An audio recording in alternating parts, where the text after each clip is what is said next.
Hi there, everyone. I'm Shelby Myers with your Fox 10 News Now update. Mobile police are investigating a murder on Amsterdam Street. Homicide detectives were called to the home this morning.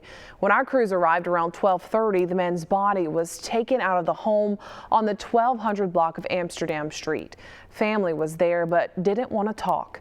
We have calls out to detectives to see if we can get an update on what happened, who was killed, and if there's a suspect. We'll keep you updated. Mobile police working another murder overnight, but they're still trying to piece together exactly what happened in this case too. Police were called to the scene around 10 p.m. following a report of a car running into a church. When they arrived, they found the victim in the car. Mobile police not able to confirm how the victim died or why the car hit the church. More events are having to be canceled or postponed because of the surge in COVID-19 cases. The latest is Mobile's Dolphin Street Beer Festival. It was supposed to be held August 28th, but to try to stem the surge, it's been rescheduled for October 16th. City officials say they talked with health leaders and many downtown restaurant owners before making this decision. We're told many restaurants and bars supported the decision to postpone the festival. If you've already gotten your ticket, don't worry, they'll still be good. But if you can't make it, you can check the place where you bought it about a refund, or you can just sell it to someone who is over 21. They just have to register online. Back to school traffic a little worse than usual this year in Fairhope. Road work continues on the intersection of Twin Beach Road and Highway 98 as the City of Fairhope and Alabama Department of Transportation finish adding new turn lanes and updating traffic signals. Booth to Greeno Road still closed to drivers. The project was set to be finished before school started back. At Fairhope High and middle schools just down the road, weather delays, utility work, and supply chain issues held up the project, we're told, causing some backups and an added headache for drivers before and after school.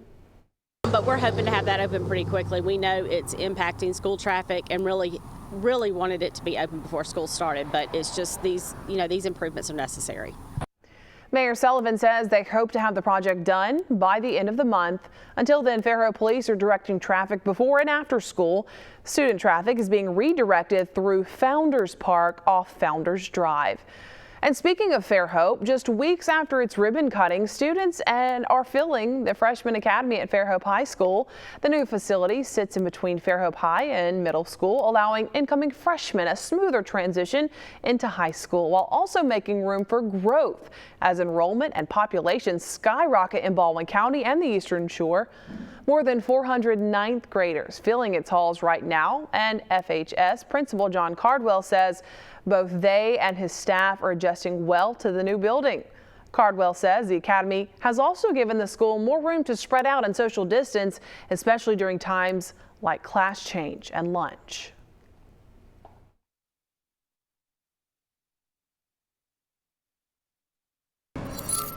Thanks for joining us here on Fox 10. I'm Chief Meteorologist Jason Smith with an update here on Fred, as well as potential tropical cyclone number 7.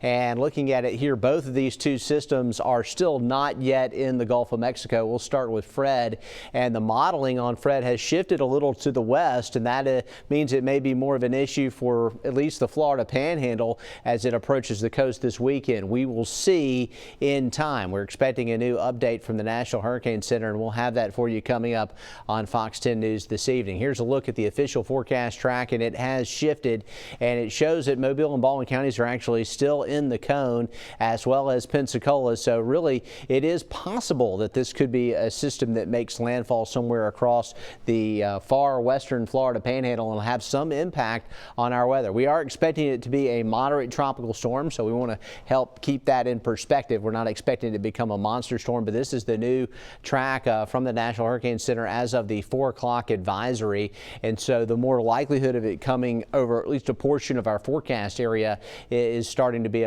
more of a reality here, and we're seeing it possibly even as a mid-grade tropical storm coming ashore sometime Monday afternoon based on the forecast track. Here's a look at the tropics right now, and taking a look at potential tropical cyclone number 7 here. We have it moving up through the greater Antilles, which will really limit its intensity. We think this one will be a tropical storm also and begin to turn more up towards the Bahamas and South Florida through time. It may take a similar track to Fred, but the idea is that it may move more up into the Atlantic than the Gulf of Mexico. We'll wait and see. Not a lot of thunderstorm activity this afternoon in our area. It's been a little bit drier.